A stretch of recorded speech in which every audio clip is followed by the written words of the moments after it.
About 2 years ago, I made a life-changing decision to leave the bustling city behind and move out to the tranquil countryside. It was my long-held aspiration to establish a self-reliant homestead and embrace a sustainable lifestyle. After an extensive search, I stumbled upon a true gem, a beautiful house nestled amidst nature's embrace, with a vast expanse of land that extended into a dense forest belonging to a revered nature reserve. It felt like destiny had led me to this idyllic spot.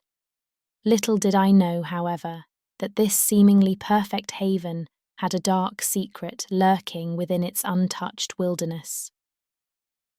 Whispers carried by the locals cautioned me of the elusive malevolence that dwells within those very woods.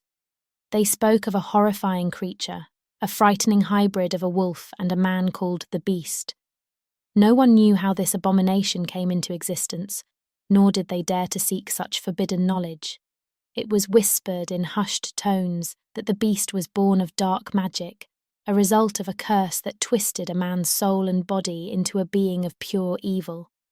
It was a creature of unimaginable horror, a cross between man and wolf.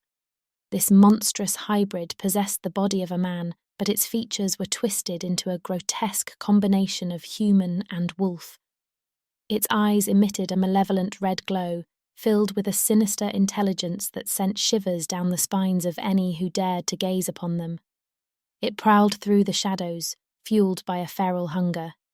It was said that anyone who ventured into the woods after sunset risked crossing paths with this fearsome creature. Many claimed to have heard its chilling growls echoing through the trees, but only a few have ever caught glimpses of its glowing red eyes peering out from the darkness, and even fewer have ever laid eyes on the beast.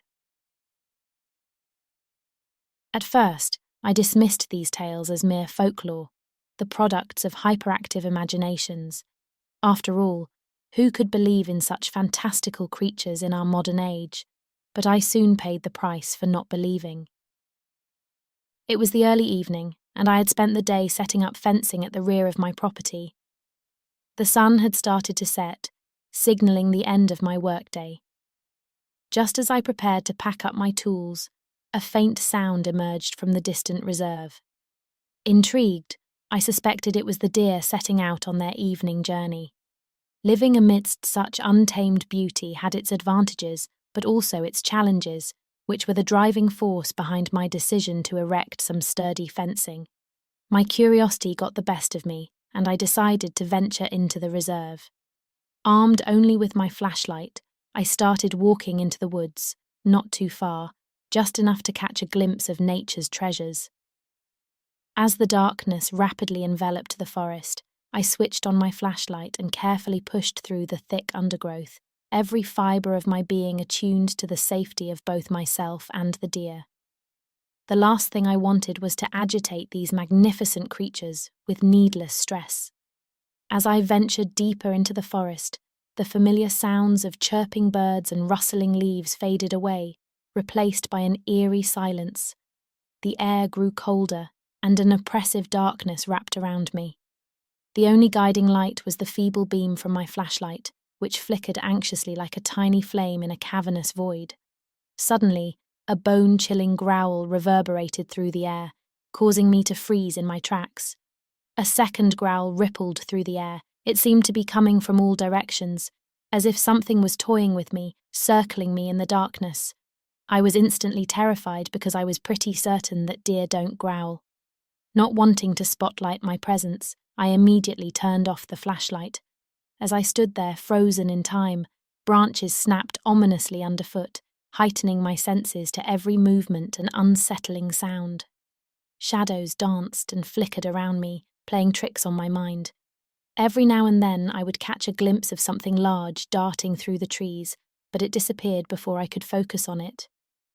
As I slowly began to navigate the woodsy labyrinth, my fear escalated.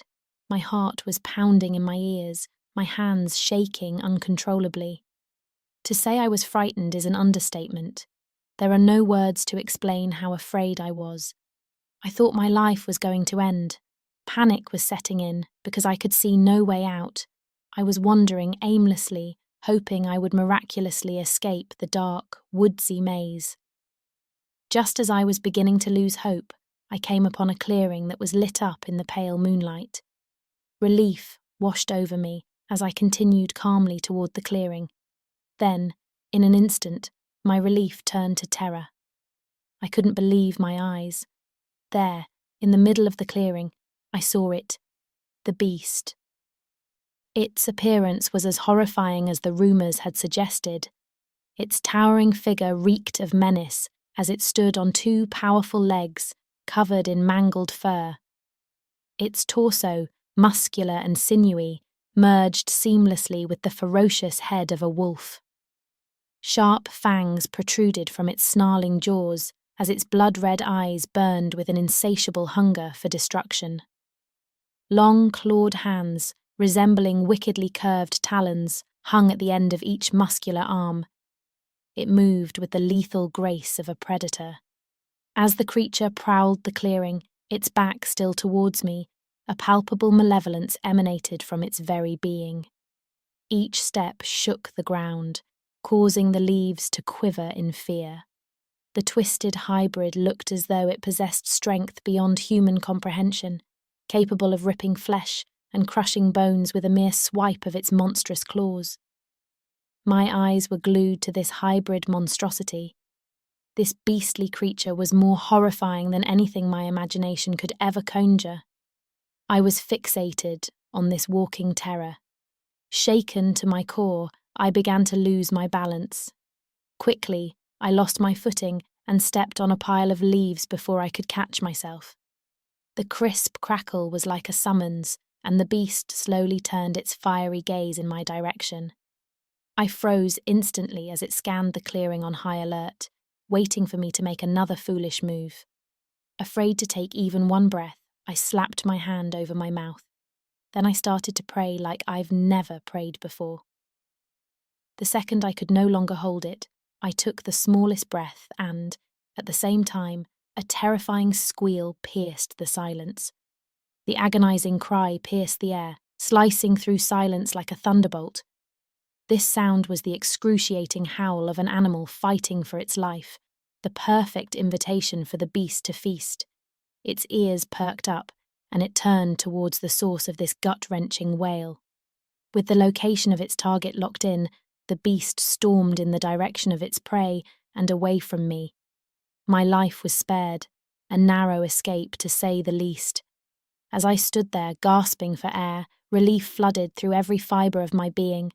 At that moment, my body betrayed me, surrendering to the overwhelming surge of emotions. My muscles turned to mush, I crumpled to the ground, and the weight of what could have been crushed me. Delirious with gratitude, relief, and lingering fear, I cried. Tears streamed down my face, washing away the horrifying terror that had consumed me so tightly. Although the beast had vanished from sight, its presence still lingered in the air, reminding me of the horror that had unfolded. It was as if the mere thought of moving, of venturing forward, became an insurmountable task. Paralysed by fear and the enormity of the moment, I sat there for a few moments, trying to muster the energy and courage to move, to make my way home. Now, you must be wondering if I continue to live on the property. The answer is yes. I love this land despite the evil that lurks in those woods. However, I now understand and respect that there are unseen boundaries that must not be crossed, so I don't cross them. I know that to live peacefully on this land, I have to live by one simple golden rule. Do not walk the land after sunset, because there are dangers out there that I am not willing to face again. For more stories of the paranormal, check out this collection of haunted stories for your listening pleasure. Thank you for listening. If you liked this video, please like and share. And to see more content like this, subscribe to the channel and hit that bell icon to get notified when a new video has been posted. Until we meet again at the next story time,